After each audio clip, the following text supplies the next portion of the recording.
let me show you how to solve this equation.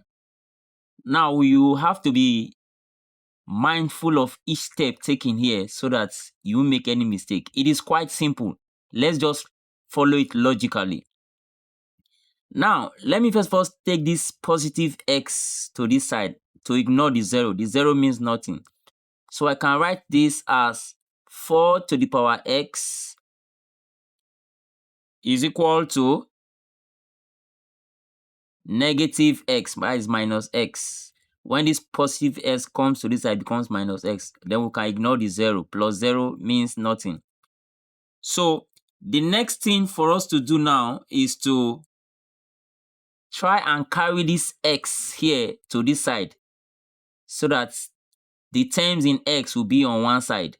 So what I can do here now, I can raise this to the power 1 over x and then also do the same thing to this side. So I can write this as 4 to the power x, then I'm going to raise it to the power 1 over x so that the x will cancel. And then is equal to, this is minus x. Then in the same way, I'm also going to raise this, just as I've done here, I also do the same here. So I raise it to 1 over x. Because whatever I do to one side of an equation, I must also do it to the other side of the equation. Now, to continue, what I just need to do next is to cancel the x that we have here. So this x will cancel x. And then here, this will be 4 raised to the power 1, which is the same thing as 4. And that will be equal to minus x all to the power 1 over x. Now, in order to continue, let's see how we can carry out a substitution here. Let's say, let 1 over x, or let 1 over x be y. Let me say 1 over x. Now, this 1 over x, this power, let it be equal to y. So now we are taking 1 over x as y. So we can now rewrite the equation as 4, this 4 here, is equal to minus x. Now, I would like us to also change this minus x so that it carries y as well. So from here, if 1 over x is equal to y, then if we make x the subject of the formula, we also get x will be equal to what? X will be equal to 1 over y. That will be the value of x. X will be equal to 1 over y.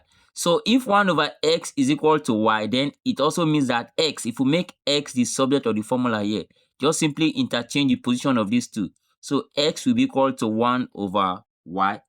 So now, back to this point, this 4 here is written as this and is equal to minus x now. But in place of writing x, I'm going to write 1 over y. So in place of this x, I substitute 1 over y there.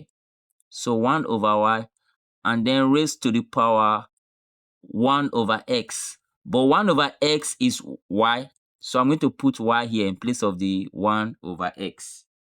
Hope you are getting it. Now, the next thing for us to do is to rewrite this 1 over y in negative exponent form. So I simply write this 4 here. So 4 will be equal to this minus, I can still write it there. This 1 over y, according to the law of indices, can be written as y raised to the power minus 1. Because of this negative power, because this is like y over 1. So when you take this upward now, the power here becomes negative 1. So according to the law of indices, the 1 over any number can be written as that number raised to the power minus 1. And then don't forget, this is what is inside the bracket here. Then to the power y here. So Now, the next thing for us to do, we can multiply these two powers. Don't forget, according to the law of indices, powers multiply each other. So this -1 and y can multiply each other to take us to the next step. So I'll simply write 4 is equal to minus y. This -1 here multiplies y, and it gives us to the power minus y, because -1 times y will give us minus y. So it is now interesting because we have minus y here as the base, and we have minus y as the power.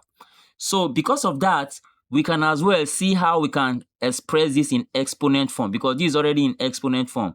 Minus y to the power minus y. So this 4 can also be written as 2 to the power 2.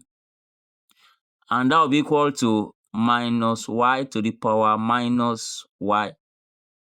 So now, if you look at the powers and you look at the bases, they are equal on both sides. So here, the base and the power, they are the same, equal. Similarly, the base and the power here, they are equal. So that tells us that the left-hand side is exactly comparable completely to the right-hand side, meaning that we can compare any of the two. We can compare the powers and equate them. We can also equate the bases. They are the same because the power and base here are equal. The power and base here are also equal. So we can pick any two. Power equal to power, base equal to base. So from there, I can simply write 2 is equal to minus y. I'm taking this 2 and this minus y as the base. So from there, I can take minus y to this side and take this 2 to this side so that I get the value of y.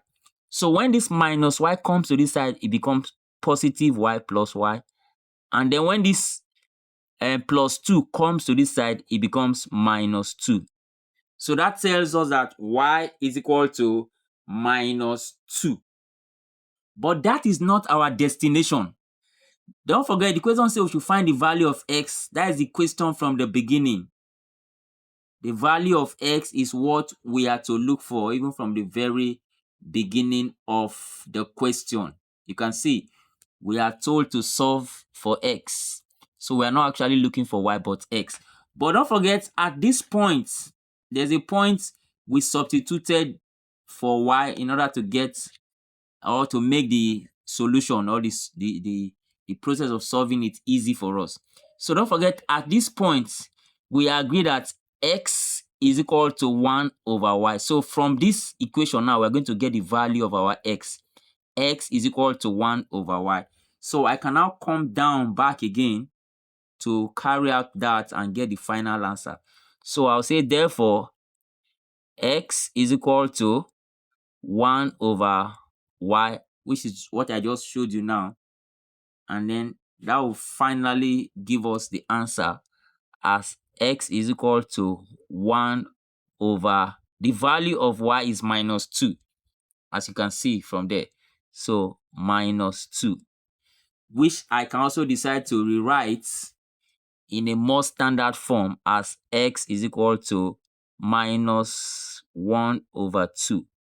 So this is the value of x as the final answer. Hope you enjoyed this video. Please don't forget to like, share, and join for more videos. Thank you for watching.